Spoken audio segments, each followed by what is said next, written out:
What are we doing here? And where are we gonna go? It's like we just woke up one morning and then it's welcome to the show. Don't ask any questions, just go with the flow. Make as much money as you can and try your best not to get broke. Copy everything you see on the TV, from the hairstyles to the clothes, and don't think too often, just do exactly as you're told. And if you ever get confused, then just turn towards the alcohol. You'll still hear your thoughts, then just turn up the radio as you learn to live a lifestyle of drugs, sex, and rock and roll.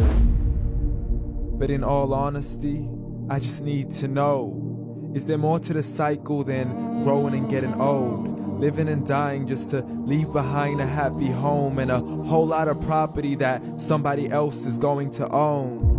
I just really need to know before the casket's closed, 'cause I'm not willing to gamble with my soul, nor am I ready to take any chances. These are just simple life questions and I'm just searching for some answers. Like, what are we doing here? And what is our purpose? How did we get here, and who made us so perfect? And what happens once we go, or is this world all really worth it? Questions we don't answer because apparently we don't really have to. There's no purpose to this life and our existence is merely natural. Then in that case, please let me ask you, did you create yourself, or was it somebody else who had fashioned you? 'Cause you're a being that's impeccable, faultless and unparalleled. You're a product of supreme intelligence and I'm merely being rational. For there isn't a camera on this earth that can come close to the human eye, nor a computer that can compete alongside the human mind. And if the whole world was to come together, we wouldn't be able to create a single fly. So many signs, yet we still deny. As science tries to justify that all this could come from none, when it's a simple sum. 0 plus 0 plus 0 cannot possibly ever give you 1.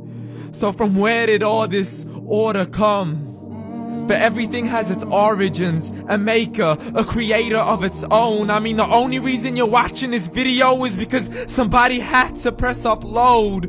So we can believe in the Big Bang, but I'd rather believe in He who caused it to explode. Allah, the creator of everything along with every single soul. The ever-living, the master, the only one who is in control. Unlike his creation, beyond our imagination. And no, he's not a man, nor does he have any partners in association. He's on his own. And no, he did not ever leave us alone.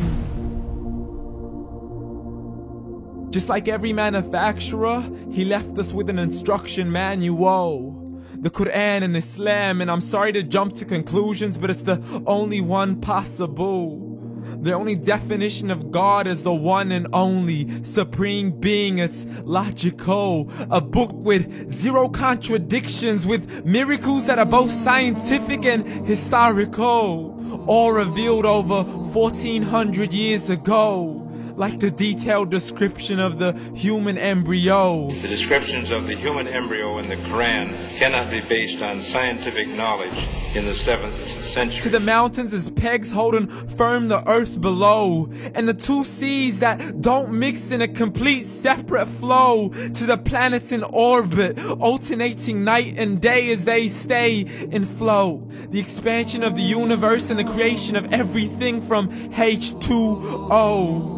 To the stories of the past and the preservation of Pharaoh. To identifying the lowest point in the land where Persia defeated Rome. The gushing fluid that created man in the glands between the ribs and the backbone. And not a word has changed, it's still the same. So please explain how all this was known over 1400 years ago.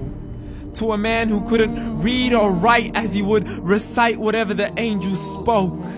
And if you still don't believe, please try to come up with something that's even close. But you can't, so we took God as a mockery and his messengers as a joke. Muhammad could not read or write. How's somebody who can't read or write gonna start a religion? Dismiss the scriptures as legends and tales of the ancient folk as we live life according to our whims, desires, and hopes. saying this life is the only home we will ever know. We will live then die, then simply turn to bones. YOLO! Correction, after the grass dies, the rain arrives and it regrows, and Allah promises to do the same thing to your very soul and bring you back from your very fingertips to your toes, as the all-seeing supreme being watches us so close, and we are surely being tested in our wealth, our health, and our self, and everything that we've been blessed with. So believe, for we will surely be resurrected and be brought back to our Lord and account for every single deed, as He hands us our books and orders us to read. From the bad to the good and everything in between. You yourself are sufficient for your own accountability, so don't be mad at me. You are the one who thought He wouldn't come back to me. I gave you a whole life long to search after me, but you were busy in all that which was temporary, so read. And glad tidings to all those who believed, and if you disbelieve, read. And don't let that day be the first day you find out what your life really means. Read.